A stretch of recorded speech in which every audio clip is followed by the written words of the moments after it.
বাংলাদেশের এক সবুজে ঘেরা ছোট গ্রাম ছিল, সোনাঝুরি গ্রাম। চারদিকে ধানক্ষেত, নারিকেল গাছ আর একটি বড় পুকুর ছিল। সকালে পাখির ডাক আর ঠান্ডা বাতাসে পুরো গ্রামটা খুব সুন্দর লাগত। এই গ্রামে রিমি নামে একটি মেয়ে থাকত।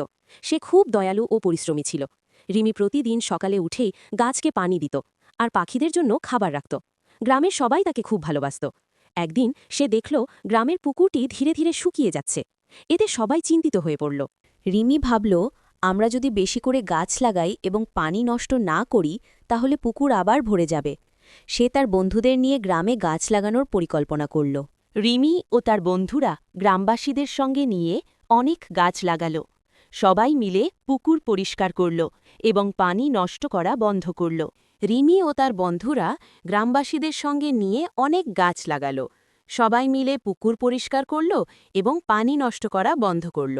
কিছুদিন পরে বৃষ্টি এলো, পুকুর আবার পানিতে ভরে উঠল, পাখিরা ফিরে এলো আর সোনাঝুরি গ্রাম আবার আগের মতো সুন্দর হয়ে উঠল। তখন সবাই বুঝল, একসাথে কাজ করলে সব সমস্যার সমাধান হয়।